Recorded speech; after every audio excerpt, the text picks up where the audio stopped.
Hey guys, welcome back to Movie Talk and Happy New Year. So let's talk about Spider-Man No Way Home. And I loved it. I really did. I really recommend it. If you don't feel safe by going to the theaters because the cases are rising, I do not blame you at all.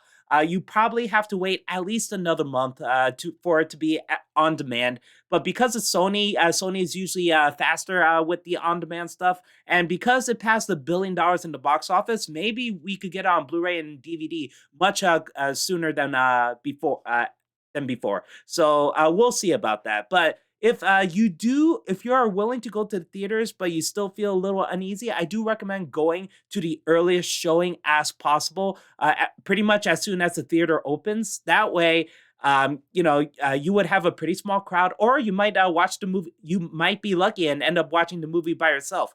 I Honestly, I watched it on December 20th, which is a Monday, as soon as the theaters opened. So I had a great time. And it was a small crowd too. So that made me feel safer. And I saw it with my best friend, and we did social distance. We were like at least a seat apart. So that felt good. And I felt safe at that time. And I had a great time. So that's the only way I would recommend it. But honestly, I do believe that with a bigger crowd, you probably have a better feeling about it because I honestly kind of wish I saw it with a bigger crowd. But again, I'd rather feel safe than, getting the theatrics and stuff like that. Because honestly, if I came in with like the end game level style crowd, I'm pretty sure I probably would have a better experience. But again, I still loved it. I do have to go on a tiny rant. It's not about the quality of the movie, it's about the what happens around the movie. So I saw this on December 20th, which is a few days after it premiered. And on the Wednesday after the red carpet premiere, which happened that Tuesday, I was spoiled on YouTube. And I didn't even search for it. I didn't. It's as soon as I clicked on the YouTube homepage, it was the very first video that was shown to me with the big revealing thumbnail and the big revealing titles.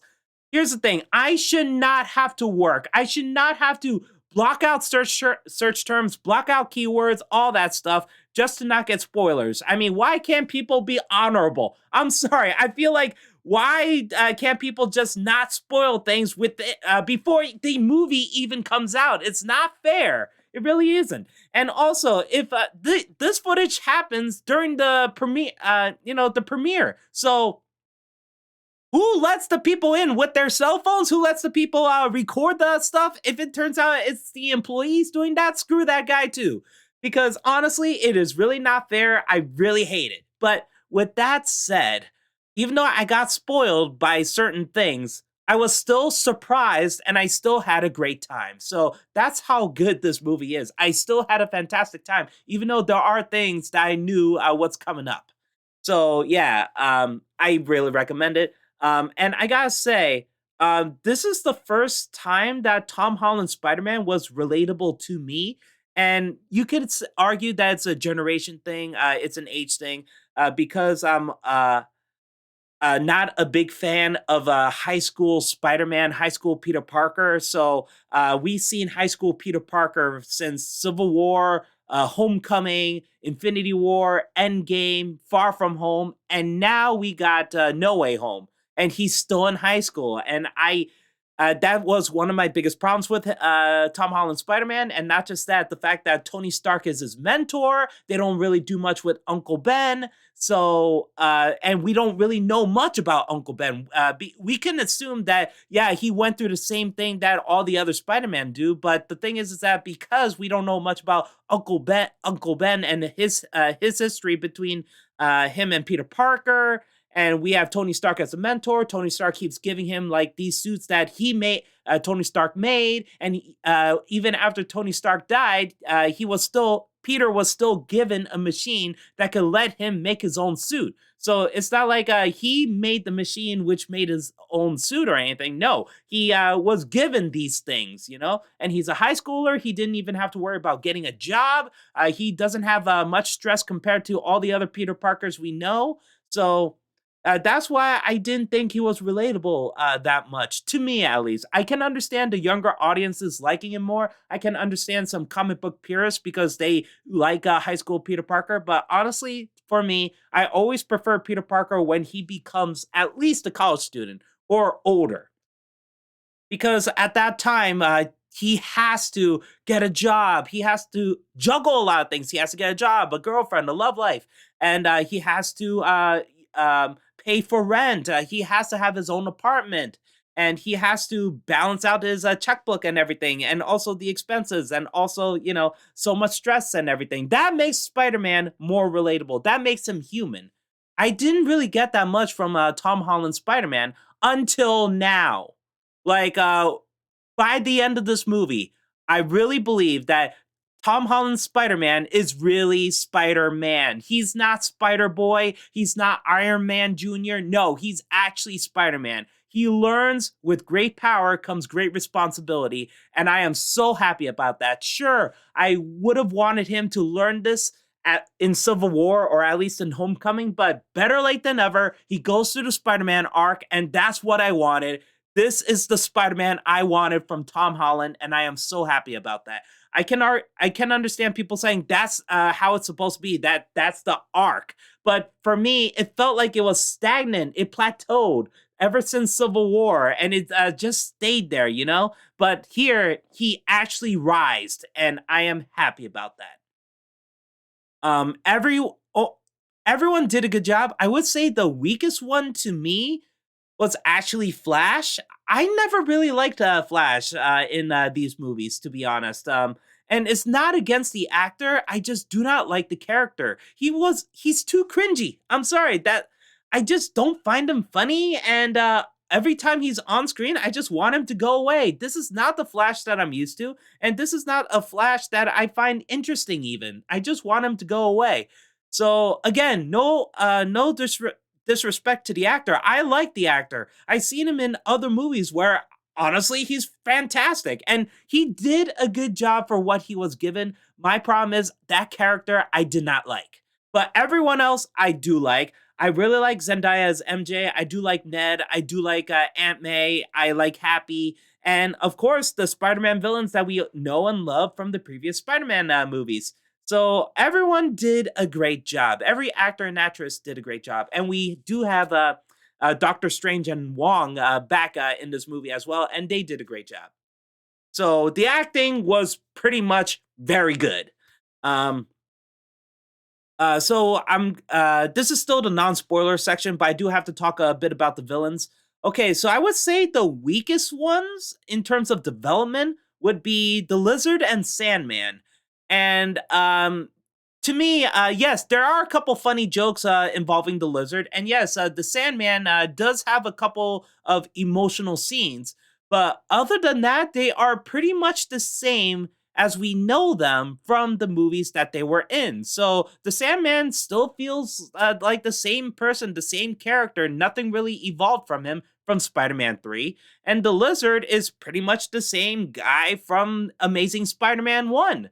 So yeah, it's a bit of a bummer because they didn't really get that much character development, especially the Lizard, because for a bunch of scenes he was just stuck in a van and doing nothing, you know? So that was a bit of a bummer. I was wondering if it's because they couldn't really get the actors physically back, or they couldn't have them for that long, or they actually deleted some scenes that could have given them more depth, but they had to delete them because of the runtime or something like that. I don't really know.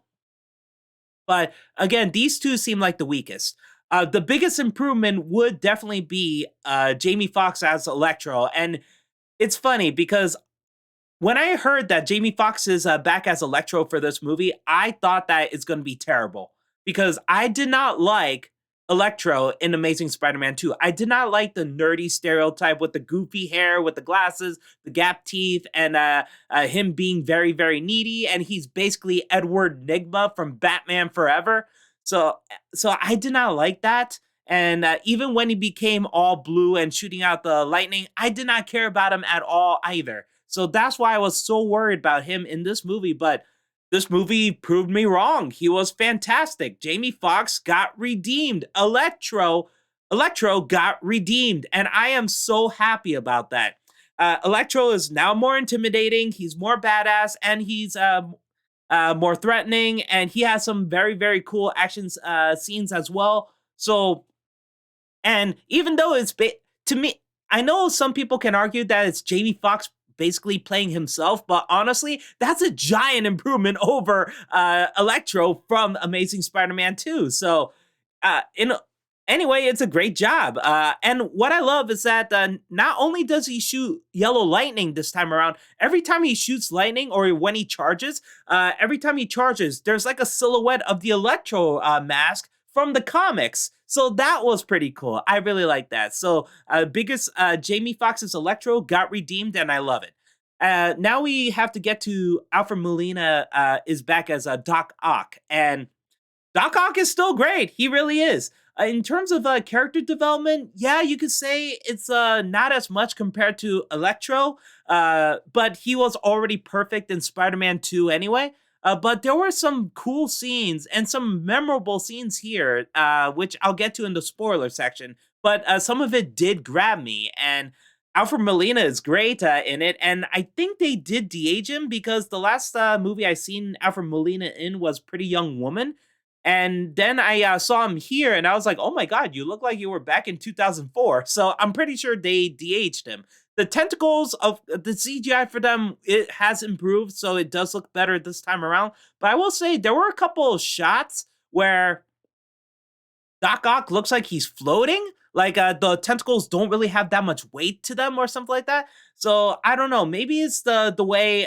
Maybe they do seem floaty, or maybe it's the way the lighting is. I'm not really sure. It's some shots where Doc Ock was using his tentacles. He seemed like he's floating instead of making it seem like he's actually using them. So, but other than that, I thought he's great. And the one villain who shocked me the most, honestly, was the Green Goblin, played again by Willem Dafoe, and I was shocked because I thought Willem Dafoe was already good in Spider-Man 1 and Spider-Man 2 as the Green Goblin.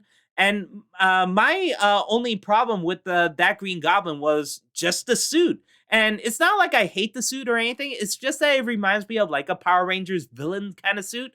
But I understand that it's practical. That's why it's like that. But honestly, I still wanted to see the prototype suit that they had before they came up with the Power Rangers like suit, the one with the moving eyebrows and the moving eyes and stuff like that. So that looked pretty cool. But I understood why they couldn't use it in the end. But I wish that they ended up using that one. So anyway, the Green Goblin, besides the suit, was perfect, and Willem Dafoe is fantastic. But he managed to surpass that in this movie, and I could not believe it. I'm like, how do you make Green Goblin even better? Like, you are already great, but you managed to be even better than that. Willem Dafoe was excellent in this, and there was a scene where Peter was beating the hell out of him. He was on top of him and beating the hell out of his face, and all Green Goblin does is just laugh. He's like, ha, ha, ha, ha, ha, ha. So it was awesome, and he is terrifying.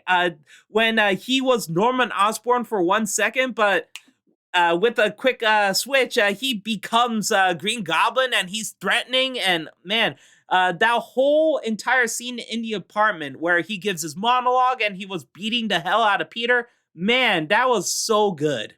That was really, really good. And there's also some things he did near the finale too. And yeah, Green Goblin is fantastic. And I didn't expect that too. Because from the trailers, we mostly got Doc Ock shown. So Green Goblin was shown in the trailers too, but not as much. So the entire time, I kept thinking maybe Doc Ock is gonna be like the whole, basically what we're gonna focus on most of the time. But no, it was actually Green Goblin, and I was surprised about that, and I was very happy. He was awesome. I guess my kind of problem, well, it's not really a problem. It's just something that I speculated, but it just didn't happen. Because we were shown 5 villains in the trailer. We knew that the Lizard is back. We knew that Sandman is back. We knew that Green Goblin, Doc Ock, and Electro are back. So a lot of people kept speculating, okay, so this has to be the Sinister Six. But the sixth member wasn't shown at all in the trailer. So we kept thinking, who's it going to be? Is it going to be the Vulture because we needed someone from Tom Holland's universe? Or was it going to be Venom? Was it going to be Carnage? Was it going to be Scorpion? Because we did see Scorpion in the end credits of Homecoming. So, or was it someone else that we just didn't expect? So everyone kept wondering who's the sixth member going to be. But it turns out no one. There's no sixth member. It's just the five. So that's why I felt a little disappointed, but I was still happy with what we got anyway. So yeah, I kept hoping that the sixth member was going to show up. And I remember rumors that Craven was supposed to be in the movie as well. So maybe the sixth member was going to be Craven. But no, there was no one else. It's just those five villains. And honestly, I'm okay with that because they did a great job with the villains. And yes, there are special characters in this movie, but I'll go into that in the spoilers. The last thing I gotta say before I go into spoilers is it is a nitpick, but it didn't harm the movie for me. It's just something that I was thinking of the entire time, and it's not this movie's fault. It's pretty much the curse of being being a solo Avenger movie. So here's the thing. This movie takes place after Endgame and obviously after Far From Home. But the thing about Endgame is that all the Avengers showed up to fight Thanos. And it's a lot of people. So here, the only Avengers that we get to see is Spider-Man, Doctor Strange, and Wong. And Wong was basically a cameo. He doesn't show up after he leaves. So we only have Spider-Man and Doctor Strange then. And this movie mostly takes place in New York City. And the events of this movie takes place between right after Far From Home, which I believe took place in the summer, all the way up to Christmas. So yeah, technically this is a Christmas movie. So months. This movie took months. So, what were the other Avengers doing? This is New York City that we're talking about here. It's not like some town in New Jersey like in WandaVision or anything, or not some mysterious island or off-planet or some ghost town or something like that, you know? No, this is New York City, and it's not days, it's months. So, and there was this big worldwide event, which started with the secret identity of Peter Parker being exposed. So that's why I'm confused on where the hell was Bruce Banner, where the hell was Hawkeye, the new Captain America, Bucky, Rhodes, Pepper Potts especially, because Happy is in this movie. I don't recall him saying that he quit Stark Industries. I don't recall him saying that he quit working for Pepper Potts, or if Pepper Potts quit Stark Industries or gave up Stark Industries, or is she still grieving after Tony? Is she only taking care of her daughter? Is she dead or something like that? We don't know much about Pepper Potts. Out of all people, I felt like she should have been back in this, you know? So, and Shield, what the heck is Shield doing? I understand Nick Fury is off planet because we know that the Nick Fury in Far From Home was a Skrull. He was never on the planet at all. So, yeah, but what about Maria Hill? What is she doing? What is Shield doing? What is Stark Industries doing? What is Hawkeye doing? And yeah, I haven't finished the Hawkeye TV series yet, so maybe that is explained. But yeah, that's the thing. You just keep thinking in your head, what about the other Avengers? Why didn't they show up? Especially, Pepper Potts and also Rhodey. What is he doing? This is New York City. What are you doing? The only people I understand who won't be able to help Peter is Ant-Man, the Wasp, and Captain Marvel, Thor, and the Guardians of the Galaxy, because they're either in San Francisco or they're very, very far away. Off planet. So yeah, that's the thing. You still have other people here, and it is New York City. So that was kind of my problem with the movie. But again, it's a tiny nitpick because, like I said, almost every single solo Avenger movie has this kind of problem. Even the Eternals, big things happen. Where are the Avengers? You know, Shang-Chi and the Legend of the Ten Rings took place. Some of it took place in San Francisco. Where was Ant-Man? You know, so stuff like that. Again, if this movie took place within like 48 hours, so of course no one is able to show up very quickly, but this took place months. And why isn't anyone helping Peter Parker? All that stuff, you know, that's the thing. Uh, but again, I'm okay with it because the rest of this movie was good fun. All right, so I have to go into spoilers now. Oh yeah, two last things I gotta say before I get into spoilers. I'm sorry. So the first thing, this movie has giant balls to kill off a major character, so I have to applaud the movie for that. And the second thing, my most favorite scene in this movie, and I can't believe it too, is between two people and they don't talk to each other. Not a word was said. You can only see their faces, their expressions, and it's just silence. And I loved it. I really did. That's my most favorite scene in the movie. So now let's delve deep into spoilers. Okay. I am so glad that Tobey Maguire and Andrew Garfield are back as Spider-Man. And oh my God, you know, I knew that they would be back. I mean, they wouldn't make a movie like this and not have them back, you know. I was gonna rage if they show off Willem Dafoe is back as Green Goblin and Thomas Hayden Church was back as Sandman. Reese Ifans, I'm sorry if I mispronounced his name, is back as the Lizard. Jamie Foxx is back as Electro. Alfred Molina is back as Dr. Octopus, and J. Jonah Jameson is back as, J.K. Simmons is back as J. Jonah Jameson.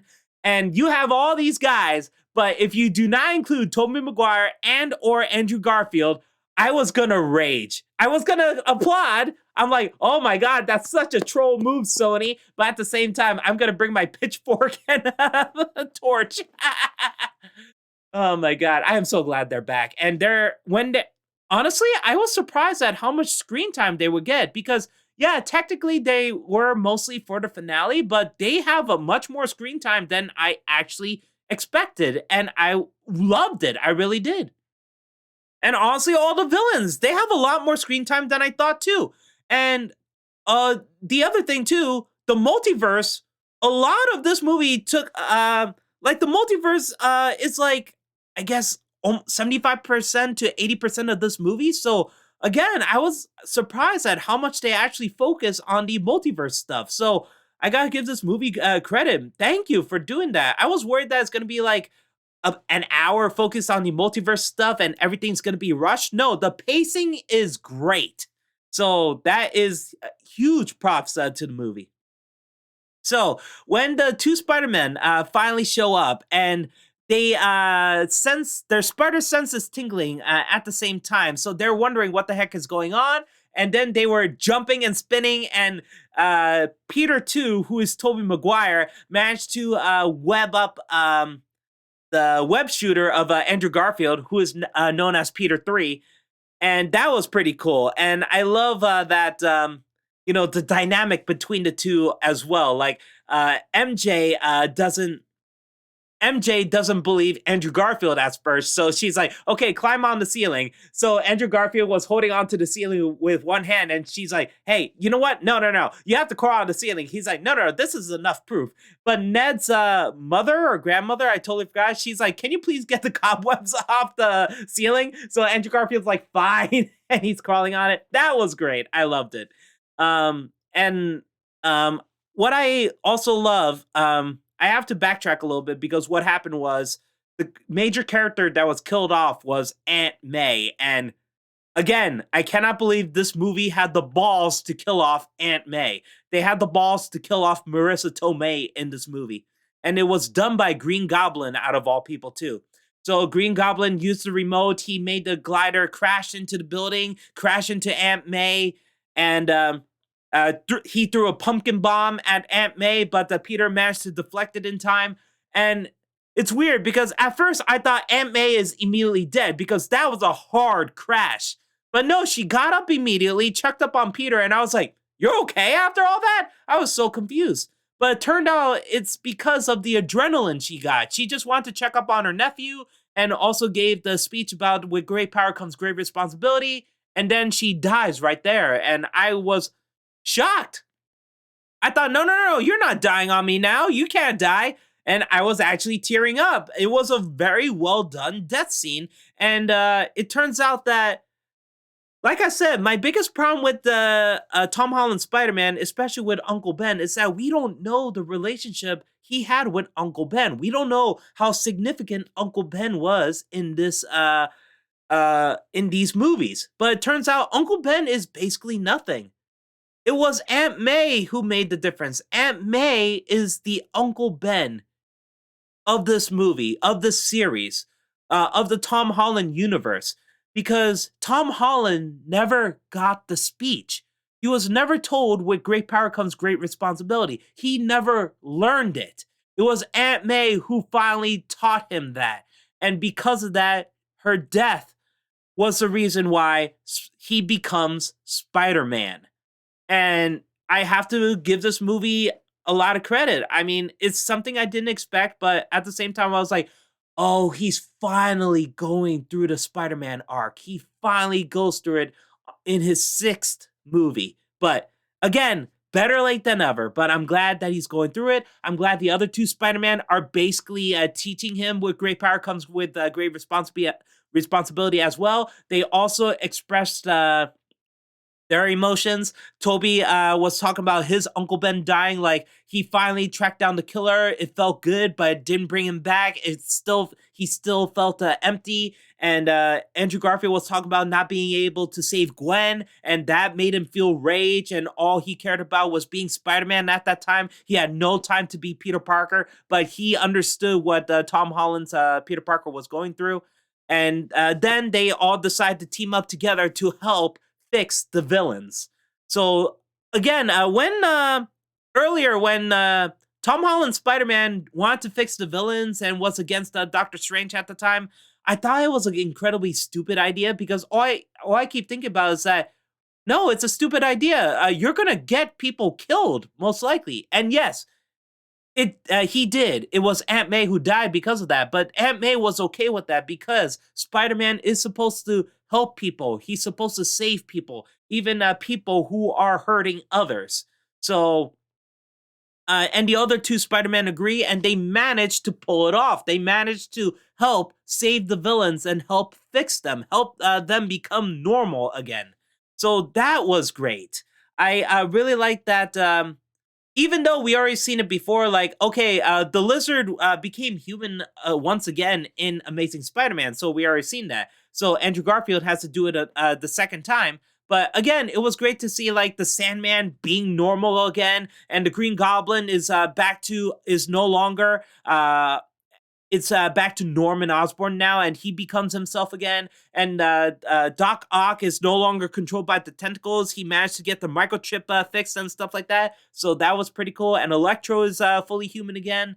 And yeah, seeing these Spider-Men team up and fix the villains, give them a second chance, it was really heartwarming, and I really loved it. The finale was fantastic. Yeah, you could argue that the finale is not better than the train fight from Spider-Man 2 even, but honestly, on its own, seeing these three Spider-Man team up to take down the Sinister Five and also help save them and fix them, it's great. And the choreography is great. The CG, the special effects is also great. And it gave me so many woohoo moments when they're swinging together and stuff.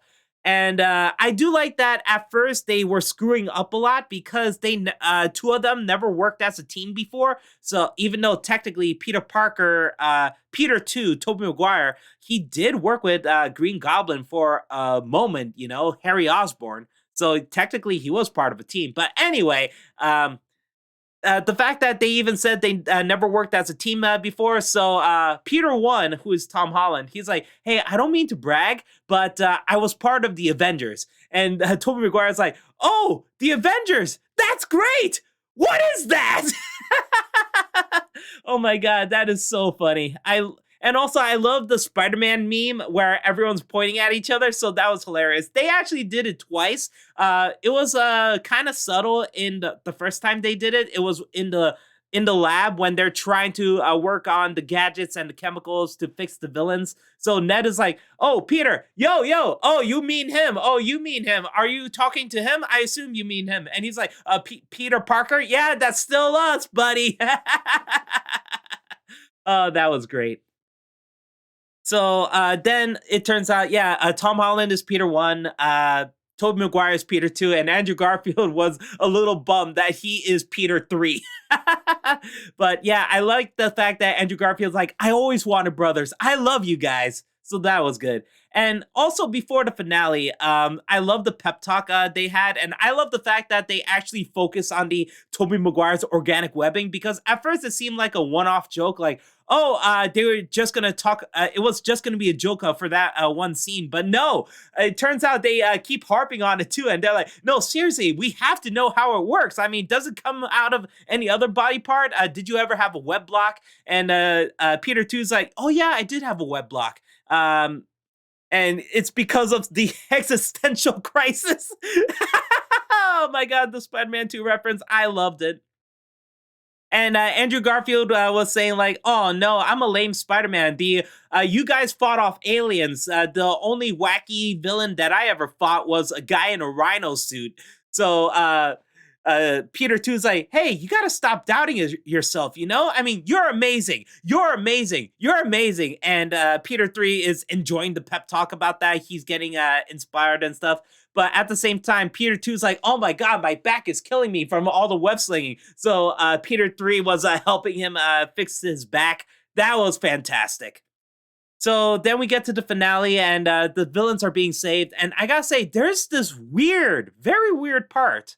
And I'm wondering if it's because they couldn't really get the actors back physically, or they look different, so they weren't able to do that. But they reused shots from previous movies. And it's very odd. So Sandman was the first one to be fixed. So when they used the when Peter 2 used the machine to help us Sandman become normal again, it's the same shot that was used from Spider-Man 3 when Sandman was fighting Black Suit Spider-Man in the subway tunnels, and Sandman was falling into the puddle. And when he tries to stand up, his hand was disintegrating because he got wet. But they used that shot here, but it's like they reversed it because his hand is forming back to human. So it's weird. The arm is being reversed while the face part was playing normally, like in the movie. So that's why it was a little weird. So seeing that. And again, same thing with the lizard. When the lizard was becoming human again, becoming Doc Connors again, Kurt Connors, sorry. It's the same shot used in Amazing Spider-Man 1 when he was becoming human again. So that was a little weird. Again, I don't know if they weren't able to get the actors back, maybe some kind of scheduling conflict, or because of the pandemic or something like that. So that's why it seemed weird to see reused shots like that, you know, even though slightly edited. It kind of reminds me of when Michael Bay sometimes uses shots from his previous movies. Like he shot the chase scene in The Island where um, a car exploded in half because of some like giant dumbbell or some kind of construction equipment that goes through it. He used the same shot again, which I believe was in Transformers 1, when instead of when the car exploded, it turns out it's because of a Decepticon was on top of it. So it kind of reminds me of that, of reusing the shot. So it was a little weird. I wonder what the circumstance was behind that. But again, it was nice to see anyway. And also, and again, they did get the actors back to do the voices. I'm not sure about the motion capture because that was the weird thing about Sandman, because he was in sand form almost the entire movie. He was never in human form, and I was wondering why. Why was he basically in sand form the entire time? Couldn't he just become human? So because and we were told that these Spider-Man villains were taken before they were doing their final blow, but Sandman was a little different because he helped out Tom Holland's Spider-Man, and he believed that that was Peter Parker at the time. So the Peter Parker he knows, the Tobey Maguire variant. So that's why I was a little confused. I was like, wait, so when was this Sandman taken? Was he taken before he was trying to kill Peter Parker? That doesn't make sense. So it has to be when he told Peter Parker the truth and he turns to dust and flies away. So that had to be that Sandman, you know? So that was a little confusing. And also, there were some conflicting things about this movie, too, especially with the Raimi universe. So in the lab, Ned was asking Peter 2 about his best friend. And Peter 2 said that I had a best friend. He died in my arms after he tried to kill me. While not while Peter 2 is not exactly wrong, but it's not exactly what happened either. Because if you remember in Spider Man 3, yes, Harry Osborn did try to kill him twice, but that happened in the first half of the movie. In the second half, you know, after Harry's face got scarred from the pumpkin bomb, Peter went to him for help. He said, "Listen, I need your help. We gotta save MJ." Harry refused, but after the truth revealed by the butler, and seriously, the butler should have been fired. Harry agrees to help save MJ to help Peter face off against Venom and Sandman. So, and also Harry Osborn gave his life to save Peter because Venom was about to kill Peter with the glider, with two spikes. Then Harry Osborn jumped in the way and got him impaled himself. So that's what happened in Spider Man 3, which is why I'm a little confused on why Peter 2 would say it like that, you know? Is he trying to warn Ned by saying, listen, you're Peter Parker's best friend? Maybe you might become a supervillain, so it's better for you to know about this beforehand so you don't become a supervillain? I'm wondering if that was the case. That's why he worded it like that. But if it turns out no, that's exactly what happened, then I feel like that's a bit wrong because again, you know, like that's not what happened in Spider-Man 3. Unless you're telling me you're a different variant of the Tobey Maguire Peter Parker Spider-Man that we know of, you know? So same thing with Doc Ock. This part confused me at first. When Doc Ock was apprehended by Peter 1, he looks to the skies and sees the Green Goblin. And he's like, no, it can't be. It's Norman Osborn. I was very confused because in the Raimi movies, as far as I can tell, no one really knew that Norman Osborn was the Green Goblin besides Harry Osborn, Peter Parker, and the Butler because there was nothing about the news, and I'm pretty sure Peter didn't want to tell people that that was the Green Goblin. And Harry seemed very surprised that that his father was the Green Goblin by the end of the movie. So by the end of Spider-Man 2. So that's why I found that very confusing. Like, how the heck does Doc Ock know who Norman Osborn is? That who the Green Goblin was? How did he know that Norman Osborn was the Green Goblin? So that's why I was very confused. Again, maybe the answer is that this is not the Doc Ock we know from the movies. This is actually a variant. So that's why it was a little confusing. Because Doc Ock keeps saying that we're chasing ghosts. So that's why I was like, how do you know that Norman Osborn is Green Goblin? Again, I don't think that Peter would have the heart to tell anyone or even the Daily Bugle that Norman Osborn was a Green Goblin. And if people knew that Norman Osborn was a Green Goblin, shouldn't Oscorp be, you know, ruined? Because their boss was a killer who killed off at least 10 people because of the boardroom meeting and stuff like that too. And also the general, everyone in that military base, so even more people. So yeah, shouldn't Oscorp be ruined at that point? So that's why I found that a little confusing. and a bit contradictory. So the I guess the only answer, the true answer, has to be that these are variants. These are not exactly the people we know from the movies. But if they're supposed to be the people we know from the movies, then you're writing it wrong. You know. So that's why I was a little confused. Okay. And now we have to talk about the part with the Green Goblin, where Doc Ock ends up being a good guy. He helped take down Electro, and there was this funny scene where Electro was upset about Spider-Man's real identity, like the Spider-Man he knows. So he's like, "Oh man, I was hoping that you were a black kid because you're from Brooklyn." And what I love is Andrew Garfield being saying, I am so very sorry. Like he's apologizing for not being black, and I really like that. And of course, they have to throw in the Miles Morales reference in there. Jamie Foxx is like, well, there has to be one black Spider-Man out there in the universe. So that was fun. And then pretty much four villains were apprehended at this point, and Green Goblin comes in. He tries to steal the box away that was containing the spell, and it turns out that he left the bomb, and I love the three different reactions from the Peter Parkers, like especially Tobey Maguire's, because it honestly looked like he had a Vietnam flashback, because it's like he already knew, oh shit, I went through this. While Andrew Garfield was a bit confused, while Tom Holland was slightly confused, but even more terrified. So I did like the three different reactions from the Spider-Man, and their spider senses were tingling too. And again, I really love the Vietnam flashback look of Tobey Maguire's Spider-Man at that point.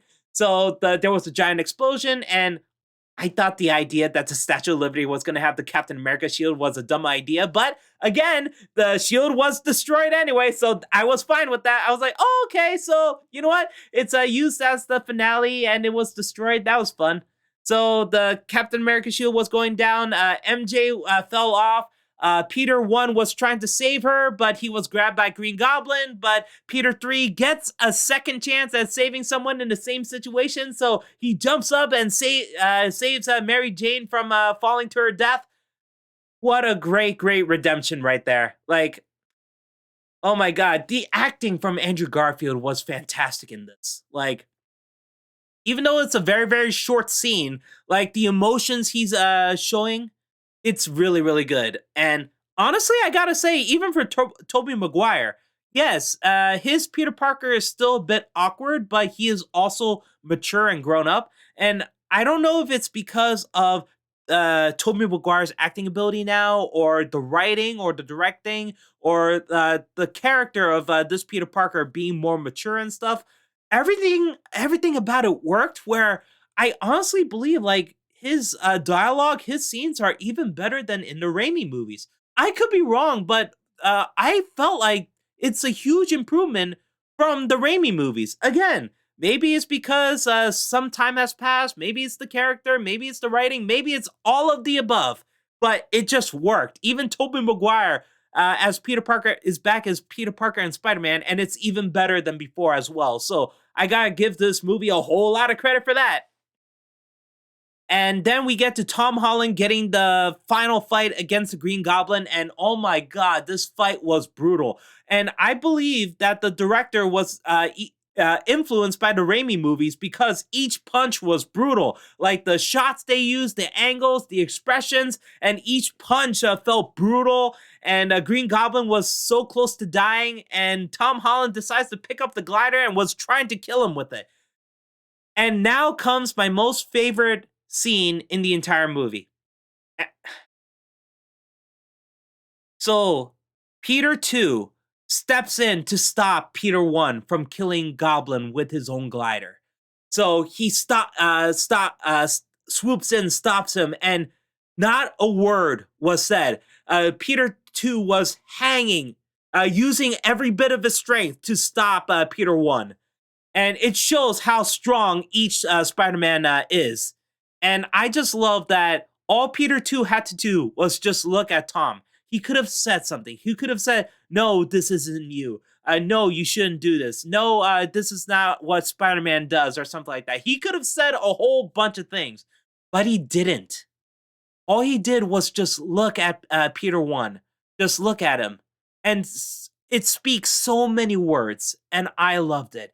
You can see in his eyes that like he knows, he understands what Peter One is going through. But he's also telling him through his eye contact that it's not the right way. This is not what Aunt May wanted you to do. This is not what Peter Parker should do. This is not what Spider Man should do.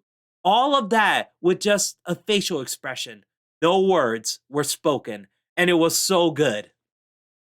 Then Tobey Maguire got stabbed in the back by the Green Goblin, and I yelled out, "No!" in the theater. I was about to cry because it was such a great moment that all of a sudden he gets stabbed in the back. I was like, "No! You are not killing him! You are not killing him!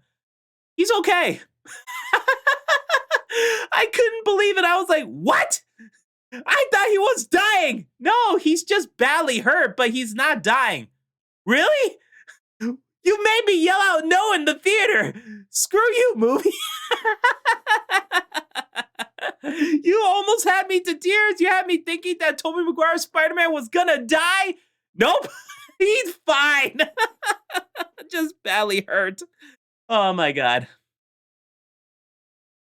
And now comes the part where Peter Parker actually uses with great power comes great responsibility. He's taking responsibility finally because the box was shattered, which the spell was broken, and now the whole dimension is in chaos. So he tells Doctor Strange, "Listen, we got to make up a new spell. The whole world. Here's the thing. I gotta double check the movie again because I'm not sure exactly what the spell was. Was it the whole world doesn't know who Peter Parker is, or everyone doesn't know who Peter Parker is? I gotta double check. I believe it's everyone doesn't know who Peter Parker is. So because of that, that would mean that even MJ and Ned and Doctor Strange, all the Avengers, everyone would forget who Peter Parker is, and they would forget that Peter Parker is Spider-Man. So yeah, it was the biggest sacrifice that Peter One has to make. And so the villains go back to their respective timelines of being free, being normal again. And the Spider-Men go to their respective timelines too. MJ forgets everything. Ned forgets everything about Peter Parker. Doctor Strange as well. It was such a bittersweet ending, you know? And what follows after that, it's finally Christmas. And Peter tries to interact with Ned and MJ again, trying to he wants to remind them who he is. But after he realized that they're actually doing better without him for now, he wants to let them go. He doesn't want to interact with them yet. He doesn't want to remind them yet. He doesn't want them to know who he is yet. So he lets that go. He just walks away and he gets his own apartment. He's broke. He has to get a job. He's studying for his GED because no one knows who Peter Parker is. So all his information is gone. And because he doesn't have resources anymore, he doesn't have Tony Stark's technology anymore. He decides to make his own suit, and he sewed it up and stuff, and he becomes the classic Spider-Man. Yeah, I love that the final suit that was shown in the movie is the classic Spider-Man suit. It's the bright blue, it's a bright red with the regular eyes and the symbol. Oh my god, I am so happy. And I love the fact that basically Peter 2 and Peter 3 inspired him to create his own suit as well. So I loved it. I really loved that. And that was such a fantastic ending.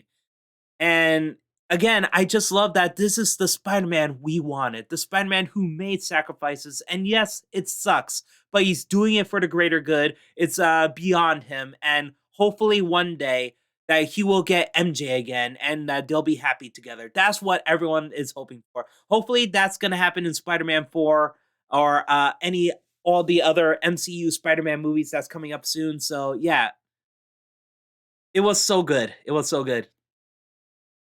Um, I didn't talk much about Doctor Strange, so I just realized I have to talk about him. Yeah, he is fun, and I do like the fact that he is so mad at Peter for not even trying to contact the MIT after he got rejected. So he's like, "Listen, Peter, I understand that you get rejected from MIT, but you did what you could. You did all you could do. I mean, if you couldn't persuade MIT to change their minds, I understand that. But that's life." And Peter's like, "I could do that. Wait. You went to me instead of trying to convince MIT. You went to me to make one of the most powerful spells that could actually send the entire universe into chaos." Well, when you put it that way, that was hilarious.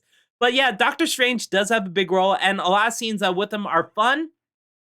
It kind of sucks that he wasn't really used that much in the finale because he was again in the same position that Loki was in when he put Loki like, "Oh, I was falling for 30 minutes." And then it turns out that Peter locked Doctor Strange in the mirror dimension. So he's like, "I've been in there for 12 hours." So now he knows how that feels. You know what? Loki falling for 30 minutes was way better than Doctor Strange being locked in the mirror dimension for 12 hours. But yeah, that mirror dimension fight was excellent. Like Spider-Man was taking on Doctor Strange, and I love the fact that even when his soul was, came out of his own body, Spider-Man still has the spider sense, so he was evading Doctor Strange. That was pretty hilarious, and that was very cool. So that was great. I wish we had more Wong because I wanted him to come back and be like, "Oh my God, Doctor Strange, what have you done?" I wish that happened too. And I like the fact they explained why his whole the sanctorum was covered in snow and ice is because Wong accidentally opened a portal to Tibet or something like that. So all the snow came in and stuff. That was pretty fun.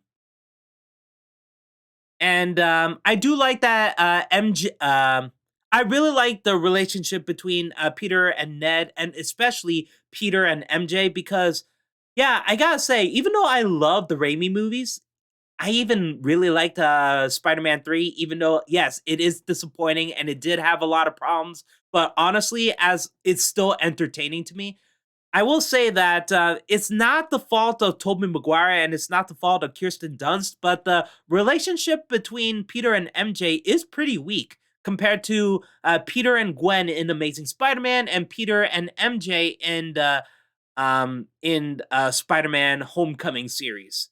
So yeah, I gotta say Zendaya is great as MJ, and I really like the relationship between her and Peter in here. So yeah, and it makes sense because they are dating in real life, so that's what sells it. So yeah, again, like I said, very good, and I love the intro to this movie too, where Spider-Man's secret identity was exposed. So he was trying to. People are harassing MJ, so he tries to save her. So he gets them away from the crowd, and he's trying to diffuse the situation. He's trying to diffuse the situation to Aunt May, but obviously it didn't work, and it was hilarious. And I like that there was this long tracking shot throughout the apartment when he was panicking and trying to turn off all the TVs and radios and stuff like that, and the cell phones, and trying to lock all the windows so Aunt May and Happy doesn't know what the heck is going on, but obviously it fails. But again, it kind of feels a lot like Ferris Bueller in a way too, so I love that. So yeah, honestly, a lot of this movie was none of this movie was boring to me. I really got invested and I really loved every second of it. Then we have to J. Jonah Jameson. I wish we had more scenes with of. Unfortunately, not he doesn't have a lot of funny scenes, but again, he was still great. J.K. Simmons was great in it anyway, so I was fine with it. I just wish that he had a couple more funny scenes, like from the Raimi movies. But again, this is like a variant of J. Jonah Jameson, so he is not the same J. Jonah Jameson that we know from the Raimi movies. Like he keeps getting like high blood pressure, so he has to focus on medication. He's very cheap and stuff like that. But I do like the fact that at one part that he's just in front of a green screen in his home office or something like that. That was pretty fun. Um, so let's talk about the end credit scenes. Okay, the last end credit scene is just the trailer for Doctor Strange and the multiverse of madness, and that was a kick-ass trailer. A little confusing, but my best friend told me it's because you have to watch the What If TV series. I haven't, so I have to watch that because there's another like variant of Doctor Strange, and I was like, oh, that's interesting. But my best friend is like, oh, you haven't seen What If, have you? Yeah, you gotta watch it now. So I still have to see Hawkeye. I still have to finish Loki. I'm only on episode 3 of Loki, episode 1 of Hawkeye, and I haven't seen the What Ifs yet because honestly, it didn't appeal to me. But I guess I have to see it now. So that was the trailer, but the first end credit scene. Oh my god! So my best friend and I watched Venom: Let There Be Carnage, and that was like what 2 3 months ago. So we were very intrigued by the post credit scene of that. So yeah, Venom got teleported into the Tom Holland Spider-Man universe. He was shown the commercial with J. Jonah Jameson talking about the Peter One. So yeah, that's what happened in Venom: Let There Be Carnage. So we kept thinking, oh my god, maybe he might be part of the Sinister Six. You know, like oh he has to track down Peter Parker. Or he's going to interact with the Spider-Man or something like that. But no, it was just a giant tease. And I kind of hated that. Because the entire movie, I kept wondering, how come, what is Venom doing the whole time? Where is he? Why isn't he interacting with Peter Parker now? He didn't do that at all. So that's what the first end credit scene was. He was stuck in Mexico. So yeah, that was my problem. I was like, wait, he was stuck in Mexico the whole time? He was just talking to a bartender and getting an interview, and he was trying to figure out what the heck happened for the last 5 years. So he's like, so wait, you're telling me that there's a giant purple alien that snapped his fingers and half of all life is dead, annihilated. But then 5 years later, these so-called heroes called the Avengers managed to snap again, and everyone is brought back to life. And you expect me to believe that? Oh my god. It was just a giant tease. Tom Hardy is back. You have Tom Hardy back, but he doesn't interact with any of the Spider-Men. So because he gets teleported back to his own universe, and it's confusing because the symbiote, a piece of it was left behind, and I was very confused about that. I was like, wait, doesn't the symbiote know who Peter Parker is, and now that's why he has to go back to his own universe or something like that? But no, I guess only Eddie Brock has to go, and Venom was attached to him at the time, so I guess that's why. But why is there a piece of him that's left behind? I don't really know. It's a little confusing.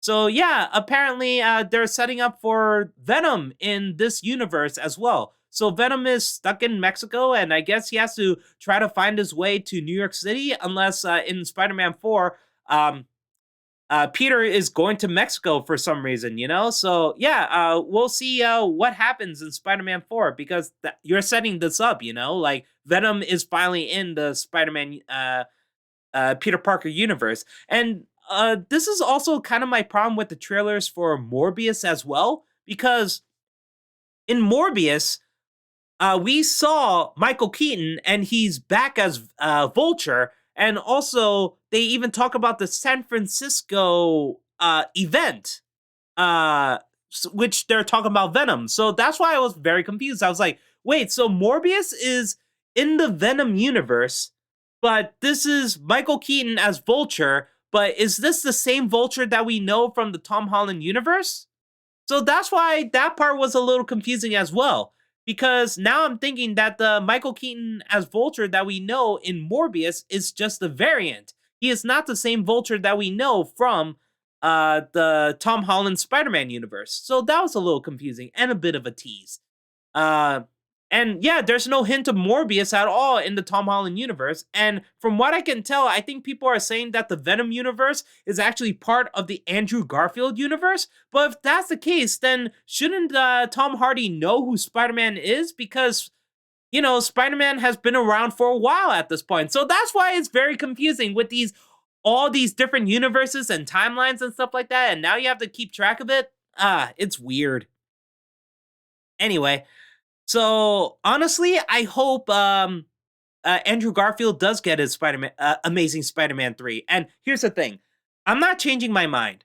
I still do not like the Amazing Spider-Man movies. I don't. And it's not Andrew Garfield's fault. It's not Emma Stone's fault. Honestly, I don't really blame the actors for it. But I will say that I hate the writing, I hate the stories, and I hate what they did with Peter Parker and Spider Man in certain events. I don't like the fact that the parents are very important in the movies. I don't like the fact that uh, Peter is best friends with Harry, but Harry was never mentioned in the first movie. But it's like, oh yeah, you're my best friend. Hi, guy. And he doesn't even allow him to give him his blood, even though he's basically dying. I don't like it. I don't. And I don't like the fact that Spider Man is willing to let people die and quip while Rhino is destroying everything in his path in the beginning of that movie, you know? So yeah, I did not. I don't blame the actors. I don't blame Andrew Garfield or Emma Stone. I blame the writing. So, but here's the thing. I do believe Andrew Garfield deserves another chance. He got it here. Everyone knows how good he is. Please make Amazing Spider-Man 3 and do it justice. Give it some good writing, okay? Don't do all that Sinister Six bullshit and stuff like that and rush it. No. Make a good movie. Have a good story. Redeem Andrew Garfield again, as Spider-Man. Do it, please. And I do want a Spider-Man 4 with Tom Holland, and I really do want a Spider-Man 4 with Tobey Maguire. So please give us that. Um, let's see what else. Also, I do love the memes. The memes are back. I do like that Willem Dafoe's like, I'm something of a scientist myself. And I do love the heart-to-heart moment where Doc Ock had the arc reactor in his tentacle, and he's like, the power of the sun.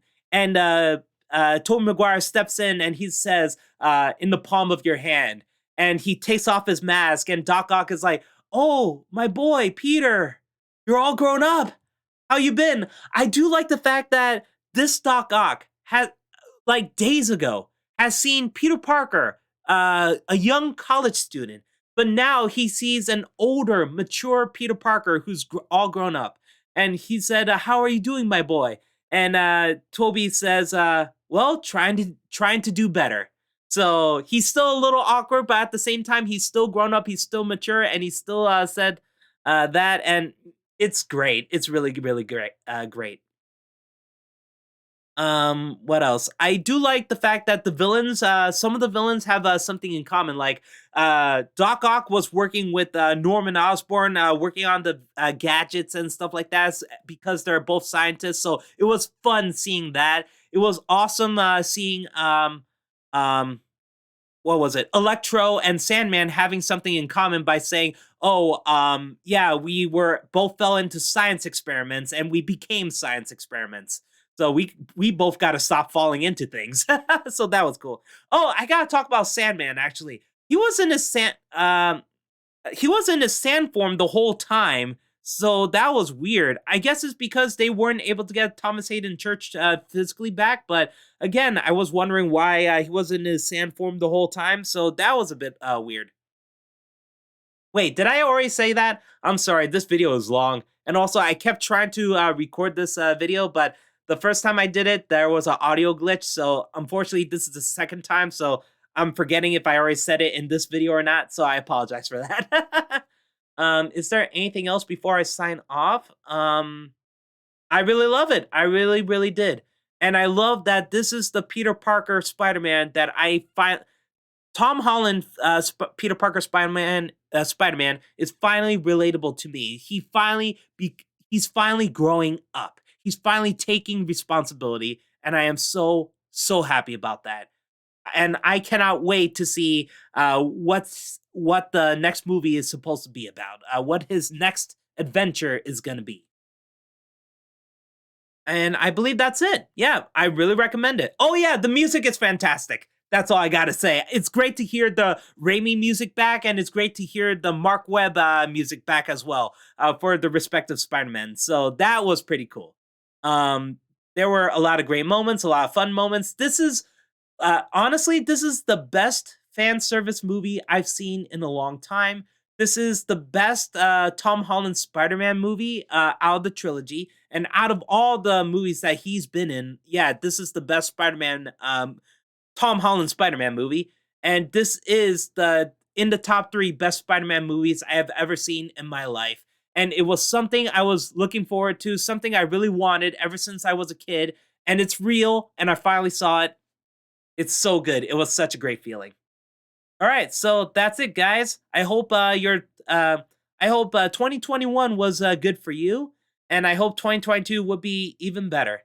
So again, Happy New Year. Thanks for watching, and I'll see you next time. Later.